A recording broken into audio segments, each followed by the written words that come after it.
კონკურენტ კურიერს 9 საათზე. პარლამენტის ყოფილი თავმჯდომარე აქტიურ პოლიტიკურ ცხოვრებას უბრუნდება დავით უსუფაშვილმა ახალი პოლიტიკური გუნდის წარდგენა დაანონსა. ხვალ დაზუსტებით გაირკვევა, ვინ იქნებიან რესპუბლიკელების ყოფილი ლიდერის თანაპარტიელები. მათთან ერთად უსუფაშვილი უკვე იწყებს მზადებას ადგილობრივი არჩევნებისთვის. წინასწარი ინფორმაციით კი პარტიაში კარგად ნაცნობი და ახალი სახეებიც ერთიანდებიან. ნათია გოგსაძე გვეტყვის, ვისი გვარები წერია პოლიტიკური გუნდის შესაძლო წევრების სიაში.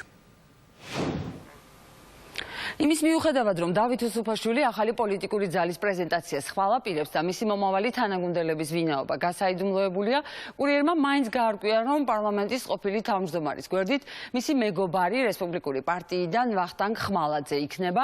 ეროვნული ფორუმიდან თითქმის ყველა ლიდერი, რეზო შავიშვილი, კახა შარტავა, ანი მიროტაძე, სოსო ვახტანგაშვილი.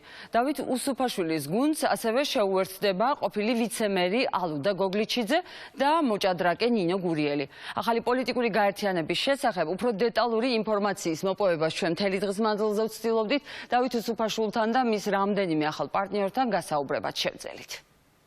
გამომაგენია. პარლამენტის თავმჯდომარის პოსტიდან და რესპუბლიკური პარტიიდან წასვლის შემდეგ დავით უსუფაშვილი პოლიტიკაში ახალი პარტიით ბრუნდება. იმ გაერთიანებით, რომლის პრეზენტაციასაც ხვალ გეგმავს პარლამენტის ყოფილი თავმჯდომარე ადგილობრივი თვითმმართველობის არჩევნებში მონაწილეობასაც აპირებს. ეს გუნდი ემზადება არჩევნებში მონაწილეობისთვის ადგილობრივ არჩევნებზე. ჩვენ ვართ საწყის ეტაპზე გუნდის ფორმირების, ამიტომ ეს არ იქნება ყველა მუნიციპალიტეტში სრულფასოვანი კამპანია, თუმცა ბევრგან გვექნება ძალიან საინტერესო კამპანიაც, საინტერესო კანდიდატებიც. ბრძოლებთ თორა თბილისში, გეყოლებათ თორა თბილისის მერობის კანდიდატი. ვიბრძოლებთ თბილისშიც, ოღონდ ჩვენი ბრძოლა იქნება შრომით. თქვენ ხომ არ იქნებით მერობის კანდიდატი? მერობის კანდიდატთან დაკავშირებით მოგვიანებით მოგახსენებთ. პერსონალიებსა და პარტიის კონკრეტულ გეგმებზე საუბარი არც ვახტანგ ხმალაძეს სურს, თუმცა როგორც დაანონსებული იყო, ის ერთ-ერთი პირველია, რომელიც უსუფაშვილის პარტიის წევრი გახდება. გაცილებით მეტია საზოგადოებისთვის უცნობის სახე. საკმარისია ამ მოძრაობაში იმ პირთა რაოდენობა, ვინც კარგად იცის არჩევნების სპეციფიკა. ამიტომ გარკვეულწილად ვფიქრობთ, არა ტოტალურად ყველგან, მაგრამ გარკვეულწილად ჩვენ შევძლებთ ადგილობრივ არჩევნებში მონაწილეობას. საკმაოდ დიდი კვოტით გადადის ყოფილი პარლამენტის თავმჯდომარის ორბიტაზე ეროვნული ფორუმი. პარტიის თავმჯდომარე კახა შარტავა, რეზო შავიშვილი, სოსო ვახტანგაშვილი და ანი მიროტაძე ხვალინდელ პრეზენტაციასაც აუცილებლად დაესწრებიან. შემიძლია დავიდასტუროთ, რომ ამ საკითხთან დაკავშირებით მე მონაწილეობდი ამ მოლაპარაკებებში. საინტერესო უნდა იყოს ყველასთვის, გამომდინარე იქიდან, რომ საკმაოდ დიდი გამოცდილების მქონე პოლიტიკური რესურსის თავმოყრა მოხდება ამ განმარტებაში. დავით უსუფაშვილის მომავალი პარტიის წევრი გახდება ალუდა გოგლიჩიძე, განათლების მინისტრის ყოფილი მოადგილე და ყოფილი ვიცემერი ოპოზიციაში გადადის. საზოგადოებაში პოლიტიკურ სპექტრში არის დაკვეთა არა უბრალოდ ახალ პარტიაზე სიმრავლე არ განსაზღვრავს შედეგს, არამედ ახლებურ პოლიტიკურ ძალაზე. მე ამ კუთხით მეძლევა საშუალება ახალი ორგანიზაციის შენებაში მივიღო მონაწილეობა. პოლიტიკაში კიდევ ერთხელ ერთვება მოჭადრაკე და ყოფილი ქრისტიან-დემოკრატი ნინო გურიელი, თუმცა ხვალინდელ წარდგენამდე საუბარი არც მას სურს. ყველა კითხვები ხვალ, ეხლა დღეს ძალიან დაკავებული დღე მაქვს, ძალიან დიდ ბოდის გიხდით და ხვალ უკვე თქვენ განკარგულებაში მიგულეთ. ხვალინდელ პრეზენტაციაზე არ წარადგენენ, თუმცა დავით უსუფაშვილისგან შეთავაზებას სულ მალე მიიღებს ლევან ალაფიშვილი.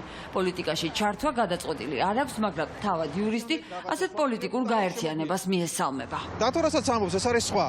მოდი ერთად გავაკეთოთ და ეს გაერთიანება იყოს ყველას გაერთიანება იდეების და საქმის ირგვლივ. თქვენ გამოვა. ყველას მოუწოდებ. დავით უსუფაშვილი ხვალ 12 საათზე სასტუმრო მუზეუმში საზოგადოებას საინიციატივო ჯგუფის ნაწილს შესთავაზებს. პოლიტიკური პარტიის სრულყოფილად ჩამოსაყალიბებლად კი პარლამენტის ყოფილ თავმჯდომარეს 1 წელი დასჭირდება. ევროპარლამენტის კრიტიკული რეზოლუცია, რომელიც მწვავე დებატების ფონზე მიიღეს, დებატებამდე კი უკვე ცნობილი იყო, რომ თბილისიდან აზერბაიჯანელი ოპოზიციონერი ჟურნალისტის გატაცების ფაქტი ხმაურიანი და ხისტი განცხადებების მიზეზი გახდებოდა. ევროპელი კანონმდებლები მკაცრად მოითხოვენ ორივე ქვეყნის ხელისუფლებისგან ავგან მუხთარლის გატაცების სწრაფ გამოძიებას.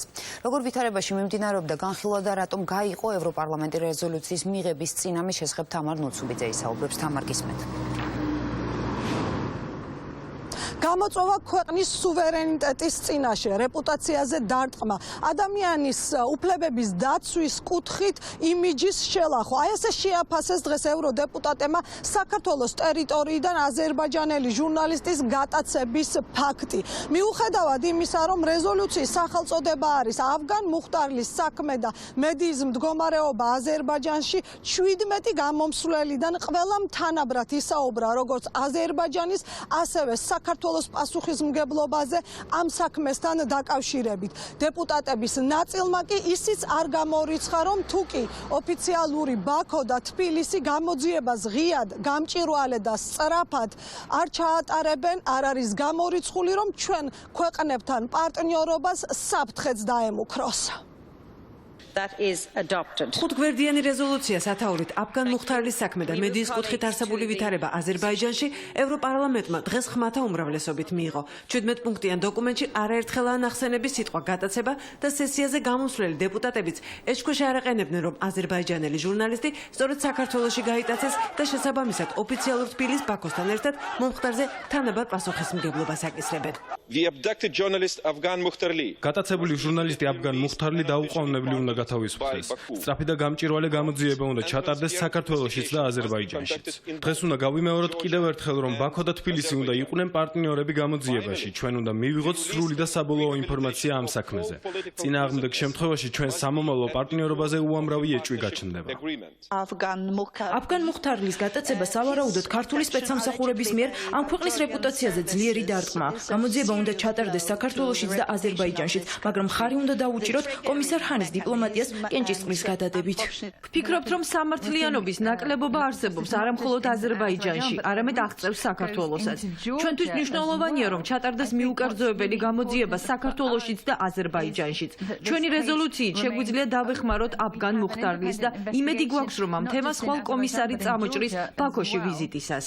რეზოლუციის ავტორთა გამოსვლების შემდეგ დეპუტატთა ნაწილი კენჭისყრის გადადების ინიციატივით გამოვიდა. მოტივად პარლამენტარებმა იოჰანეს ჰანის ბაქოში ხვალ დაგეგმილი ვიზიტი დაასახელეს. აზერბაიჯანის დედაქალაქში ევროკომისარი ოფიციალურ შეხვედრებზე სწორედ ავგან მუხტარლის საქმეზე ილაპარაკებს. ევროპარლამენტართა უმრავლესობა მიიჩნევს, რომ ბაქომ ევროპისგან მწვავე გზავნილი დროულად უნდა მიიღოს. ჩვენ რომ სხვა მთავრობასთან და სხვა რეჟიმთან მქონდეს საქმე, გასაგები იქნებოდა ჩემთვის კენჭისყრის გადადების მოთხოვნა, მაგრამ რა გზავნილ შეიტანს კომისარი ჰანი ბაქოში? იმას, რომ პირველად გადავდეთ მნიშვნელოვანი რეზოლუციის მიღება, რადგან არ ვართ ერთიანები. არ ვეთანხმები კომისარ ჰანის თხოვნას. მას შეუძლია წავიდეს ბაქოში და თან ჰქონდეს რეზოლუცია, რომელიც აზერბაიჯანზე ზეწოლას ითვალისწინებს. მინდა მოგიწოდოთ ავგან მუხტარლის საქმეზე კენჭისყრის გადადებისკენ. ვფიქრობ, დიალოგი კონფრონტაციაზე უკეთესია. ავგან მუხტარლი დაუყოვნებლივ უნდა გათავისუფლდეს და მას ბრალდებებიც უნდა მოუხსნათ. კომისარმა გთხოვა კენჭისყრის გადადება. მას მიაჩნია, რომ დოკუმენტის მიღება მის მისიას შეუძლებელს გახდის და დამატებით სირთულეებს შეუქმნის ბაქოში. კენჭისყრის გადადება კი დამატებითი ბერკეტი იქნება მისთვის ავგან მუხტარლის გასათავისუფლებლად. დებატების საათზე მეთხანს გაგრძელდა. ევროპარლამენტარები ერთმანეთს საჯარო გამოსვლებშიც ღიად აკრიტიკებდნენ. ავგან მუხტარლი აცხადებს, რომ მისი გამტაცებლები ქართულ ენაზე ლაპარაკობდნენ, რაც მეტყველებს ამ ქვეყნის უშიშროების სამსახურის პოტენციურ როლზე. არსებობს წინადადება გადავადდეს კენჭისყრა გადაუდებელ საქმეზე. ჩვენ საუბრობთ ადამიანის უფლებების დარღვევის ინდივიდუალურ შემთხვევაზე, ამიტომ კენჭისყრა უნდა გაიმართოს. კომისარი ჰანი რომ სოციალ-დემოკრატი იყოს, თქვენ იგივე წინადადებით გამოხვიდოდით? სიგიჟეა ამის კითხვა. ჩვენ არ ვაფასებთ ვინ რას ითხოვს. ჩვენ ვაფასებთ ჟურნალისტის საქმეს. ყველა ჯგუფი მხარს უჭერდა ამ რეზოლუციის მიღებას, რადგან საკითხი საკმაოდ სერიოზულია. თქვენი შეკითხვა კი სამარცხვინოა. რეზოლუციის ტექსტი, რომელიც აზერბაიჯანსაც და საქართველოსაც ავგან მუხტარლის საქმის გამოძიებისკენ მოუწოდებს, ევროპარლამენტში შემავალმა ყველა ჯგუფმა ერთობლივად შეიმუშავა. დოკუმენტში კიდევ ერთი მნიშვნელოვანი გზავნილია. ის მოუწოდებს საქართველოს ხელისუფლებას მუხტარლის ოჯახის წევრების გარდა ქვეყანაში მცხოვრები სხვა დისიდენტების უსაფრთხოებაც უზრუნველყოს. ოფიციალური თბილისი აზერბაიჯანულ მხარეს მიმართავს და ავგან მუხტარლის დაკითხვას მოითხოვს. გამოძიების მიმდინარეობასთან ერთად დღეს საკანონმდებლო ორგანოში თბილისიდან გატაცებული ჟურნალისტის შესახებ ევროპარლამენტში მიღებული რეზოლუცია განხილვის ერთ-ერთი მთავარი თემა იყო. როგორ აფასებენ დეპუტატები დოკუმენტის შინაარსს და რამდენად მზად არის მმართველი პარტია რეზოლუციაში გაწერილი მოთხოვნების შეასრულოს? პარლამენტში გაკეთებული განცხადებების შესახებ თეონა ცხომელიძე ისაუბრებს საკანონმდებლო ორგანოდან. დღეს პარლამენტში ყველა საუბრობდა გამოძიების მნიშვნელობაზე, თუმცა რადიკალურად განსხვავებული არის მოლოდინები. მართო გუჩი ამბობენ, რომ გამოძიება იქნება ობიექტური და ის ყველა შეკითხვას გასცემს პასუხს. ოპოზიციაში კი მიიჩნევენ, რომ აზერბაიჯანელი ჟურნალისტის გადაცემის საქმეში ფიგურირებენ საქართველოს ხელისუფლების წარმომადგენლები, შესაბამისად გამოძიება ვერ იქნება ობიექტური და თუ ეს პროცესი კონკრეტულ შეკითხვას პასუხს არ გასცემს, ეს კიდევ უფრო დიდ ჩრდილს მიაყენებს საქართველოს რეპუტაციას საერთაშორისო დონეზე. ევროპარლამენტის რეზოლუცია კიდევ ერთხელ გვაჩვენებს, რომ ჩვენი ქვეყნის სამთავრობო სტრუქტურები ხელმძღვანელობენ არა ქვეყნის ინტერესებით, იმიტომ რომ ქვეყნის ინტერესია ასოცირების ხელშეკრულების შესრულება, არამედ რაღაც კერძო ინტერესების, რომელიც არ ემთხვევა ჩვენი ქვეყნის ეროვნულ ინტერესებს. მიუკერძოებული ფორმატი იმისათვის, რომ სიმართლე გახდეს გამომზეურდეს, ასე ვთქვათ, არის საპარლამენტო საგამოძიებო კომისია. ევროპაში ძალიან ადეკვატური შეფასება გაუკეთა საქართველოს ხელისუფლების ქმედებას. დღემდე ჩვენ რეალურად ვერანაირი ადეკვატური ნაბიჯი ვერ დავინახეთ ხელისუფლების მხრიდან. ერთადერთი სწორი პასუხი ეს იქნებოდა ძალოვანი უწყებების ხელმძღვანელების გათავისუფლება დაკავებული თანამდებობიდან. ეს რეზოლუცია ჩემის აზრით ნამდვილად არ არის არაფერი განსაკუთრებული. ნახსენები არის დიახ ის რომ ის იმყოფებოდა საქართველოში და შემდეგ აღმოჩნდა დაკავებული აზერბაიჯანში. ამ საკითხზე კითხვის ნიშნები არსებობს რეზოლუციაში. აქვე არის პოზიტიურ ჭრილში ნახსენები ის ფაქტი, რომ საქართველოში ამ მიმართულებით გამოძიება უკვე დაწყებულია და მიმდინარეობს, ასე რომ ჩვენ გვაქვს სრული ნდობა. ის რომ აზერბაიჯანულ მხარეს ქართულმა სამართალდამცავებმა უკვე მიმართეს მოთხოვნით, რომ მუხთარლის დაკითხვა მოხდეს სწორედ მათ მიერ ბაქოში. დღეს დაადასტურა საქართველოს შინაგან საქმეთა მინისტრის მოადგილემ. მთავრობის წევრები ამბობენ, რომ სწორედ ეს არის ის პროცესი, რომელიც არის ადეკვატური და რომელიც აუცილებლად გასცემს შეკითხვებს პასუხს და ეს პასუხები იქნება მისაღები არა მხოლოდ ქართული, არამედ საერთაშორისო საზოგადოებისთვის.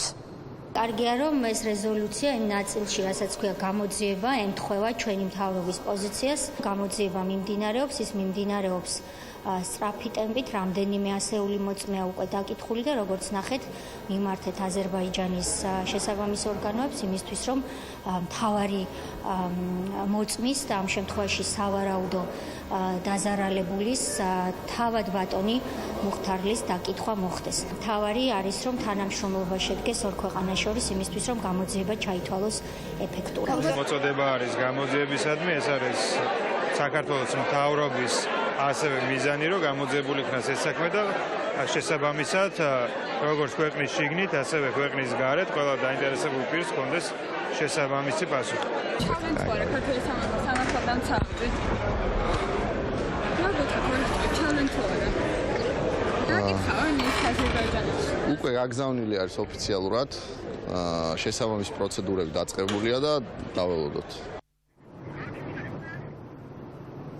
ის რაზეც არავინ არ დაობს, ეს არის ვადები, როგორც უმრავლესობა, ასევე ოპოზიცია თანხმდება იმაზე, რომ გამოძიება უნდა დასრულდეს ძალიან მალე და ყველა კითხვას გაეცეს პასუხი.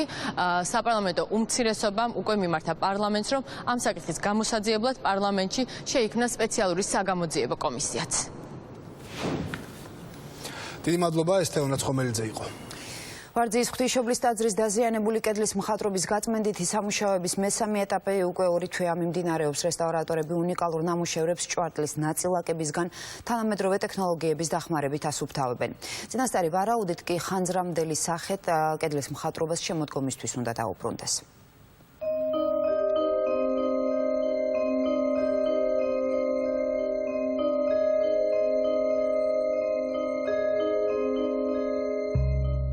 რო ჩამოვედით ხანძრის შემდეგ თითქმის არ ჩანდა არაფერი, ანუ ხილვა არ იყო, იმდანაც სქელი ჭვარტლის ფენა იყო. სალომე ახალაშვილი ვარძიის ღვთისმშობლის ტაძარში ხანძრის შედეგად დაზიანებული კედლის მხატვრობის ფრაგმენტებს ჭვარტლის მძიმე ფენისგან უკვე თვეებია ყოველდღე ასუფთავებს. მე-12 საუკუნის უნიკალური მხატვრობა ნენელა 31 ოქტომბრამდე არსებულ სახეს იბრუნებს. თვითონვე იღებს აქ ფოტოს დეტალურს და შემდეგ უკვე შესაძლებლად შეგვიძლიათ უკვე აი გაწმენდილი ადგილიც უკვე ის ფერი. გაწმენდითი სამუშაოების 2 ეტაპის დასრულების შემდეგ ახალგაზრდა რესტავრატორები მუშაობას ახალი ტექნოლოგიების გამოყენებით აგრძელებენ. მიკროსკოპული კვლევების საფუძველზე ფრესკების ჭვარტლის ნაწილაკებისგან სრული გაწმენდა ხდება. დამუშავებულ ადგილებში შედეგი და ფერის სიმკვეთრე უკვე თვალშისაცემია. ეს ადგილიც აი უკვე განსხვავება ვნახოთ, აი ეს ადგილი არის უკვე მხოლოდ ფუნჯით ჩამოწმენილი და ეს უკვე შემდეგ ამ ეტაპზე რაც სტარტდება უკვე უშუალოდ სპეციალურად შერჩეული ღრუბლის საშუალებით. განსხვავებას ხედავთ კიდევაც. სამუშაოების მესამე ეტაპის ფარგლებში ჯერ ისევ დაუმუშავებელია ტაძრის ჩრდილოეთის კედელი, რომელზეც თამარ მეფე და გიორგი მესამეა გამოსახული. რესტავრატორები ვარაუდობენ, რომ უახლოეს თვეებში მეფეთა სახეებსაც ხანძრამდელი ფერი დაუბრუნდება. იგეგმება რა თქმა უნდა მესამე ეტაპის განხორციელება და ბევრად უფრო რადიკალურად შეცვლის დღევანდელ სიტუაციას. და ფაქტიურად უკვე მივდივართ იმ ეტაპამდე, რაც გულისხმობს უკვე ხანძრამდელ პოზიციას. სამუშაო ძალიან დიდია, ძალიან ისეთი არასაჩქარო. კედლის მხატვრობის კონსერვაციის დაწყებამდე გაწმენდითი სამუშაოების მესამე ეტაპი ყველაზე მნიშვნელოვანია. კულტურული მემკვიდრეობის დაცვის სააგენტოსთან ერთად ისტორიული მხატვრული ნიმუშების გადარჩენის გრძელვადიან პროცესში კერძო სექტორიც ერთვება. ოფიციალური ხელშეკრულების საფუძველზე კომპანია მესამე ეტაპის სრულ დაფინანსებას საკუთარ თავზე იღებს. ის რაც დაგვემართა, ის რაც მოხდა, იმდენად მტკივნეული იყო, რომ მონოლი ჯგუფმა გადაწყვიტა დაეფინანსებინა მთლიანად თავიდან ბოლომდე მისი აღდგენითი სამუშაოები. სარესტავრაციო კომპანია, სააგენტო და ჯგუფი მონოლითი ერთად ითანამშრომლობენ, რათა მოხდეს ვარძიის მხატვრობის ბოლომდე გადარჩენის სამუშაოების ბოლომდე მიყვანა. მაგრამ ყველაზე მნიშვნელოვანი ეს უნდა იყოს мотиваცია სხვა საზოგადოებაში დაინტერესებული პირებისთვის, რათა სწორედ მოხდეს მათი სურვილებისა და ფინანსური შესაძლებლობების მიმართულება. რესტავრატორების ვარაუდით კედლის მხატვრობის გაწმენდა შემოდგომისთვის დასრულდება. მანამდე კი ვარძიის სამონასტრო კომპლექსში კედლების გამაგრებითი სამუშაოებიც მიმდინარეობს. აღმოჩენილია კლდეში ნაკვეთი ქალაქის ახალი უბნებიც, რომელიც სტუმრებისთვის უკვე ღიაა. 50-ზე მეტი ქართველი და უცხოელი არტისტი 3 დღის განმავლობაში მუსიკალურ ქალაქში შეკრებილი მსმენელის წინაშე წარდგება. წლევანდელი ფესტივალის მთავარ სტუმრებს შორის ჯგუფი ანათემა, ლენინგრადი და სოფტიჯექტი არიან, რომელიც 16 წლიანი პაუზის შემდეგ კონცერტს პირველად თბილისი Open Air-ზე გამართავს. ჩვენ ახლა ვიმყოფებით მთავარ სცენასთან, სადაც წლევანდელი ფესტივალის პრეჰედლაინერები და ჰედლაინერები დაუკრავენ.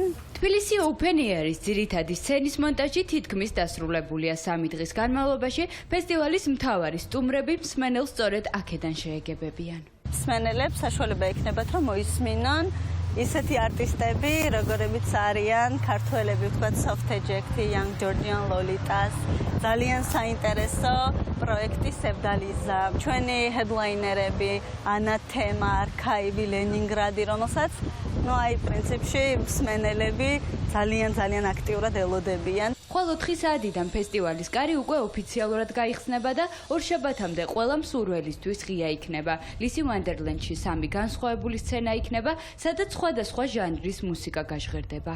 იქნება Golden Stage-ი, სადაც დღის განმავლობაში იქნება ლაივები და საღამოთი დაიწყება ელექტრონული მუსიკის night stage-ი, ძირითადად იქნება დატვირთული ტექნო საუნდებით და ჩვენი, ასე ვთქვათ, ჩვენი ფესტივალის ერთ-ერთი მარგალიტი არის Zion Garden-ი, რომელიც ბოლო კუთხეში არის იქით, სადაც ჩარშანი იყო Pirate Bay. Zion Garden-ი წელს მთლიანად იქნება ტრანსმუსიკით დატვირთული. 3 სცენის გარდა მუსიკალური ქალაქის ტერიტორიაზე სტუმრებს კვების ობიექტები, სხვადასხვა გასართობი და მოსასვენებელი კუთხეები და გაშლილი კარვები დახვდება. პატარების წამოყვანაც შეუულიათ მათ, ვინც მოდის თბილისი Open Air-ზე და პრინციპში გასართობად და იმისთვის, რომ დაისვენო და მუსიკის გარდა რაღაცნაირად რელაქსაცია გქონდეს, ყველაფერი იქნება შესაძლებელი. წლევანდელი ფესტივალი მუსიკალური გაფორმებითაც გამოირჩევა. მოწვეული უცხოელი არტისტების გარდა თბილისი Open Air-ზე შედარებით ახალბედა და ცნობილი ქართველი მუსიკოსებიც იქნებიან. 16 წლიანი პაუზის შემდეგ პირველად მსმენელის წინაშე Soft-Eject-ი სწორედ Open Air-ზე წარსდგება. 90-იანი წლების ერთ-ერთი ყველაზე პოპულარული ჯგუფი ფესტივალზე ძველ ჰიტებთან ერთად განახლებულ კომპოზიციებსაც შეასრულებს. დავუკრავთ და ვიმღერებთ მთელ ალბომს Wanderers და რამდენიმე ისეთ სიმღერას, რომელიც აქამდე არც ესე საჯაროდ არ შეგვისრულებია, ოღონდ იმ პერიოდის არის ძველი ახალი სიმღერები ესე ვთქვათ.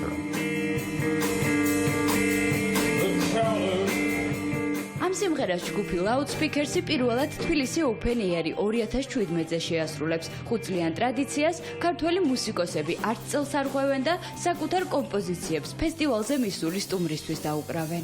Open Air-ი არის და იყო ის ფესტივალი, რომელმაც ჩვენ და სხვა ბევრ ბენდს შეუწყო ხელი, რომ დისცენას ზიარებოდა, ასე ვთქვათ, და შეძლებოდა დაკვრა ათასობით ადამიანის წინაშე. ფესტივალი წელს 50,000-მდე სტუმარს ელოდება. თბილისი Open Air-ი 2017 ხვალ დაიწყება და 3 დღის განმავლობაში გაგრძელდება.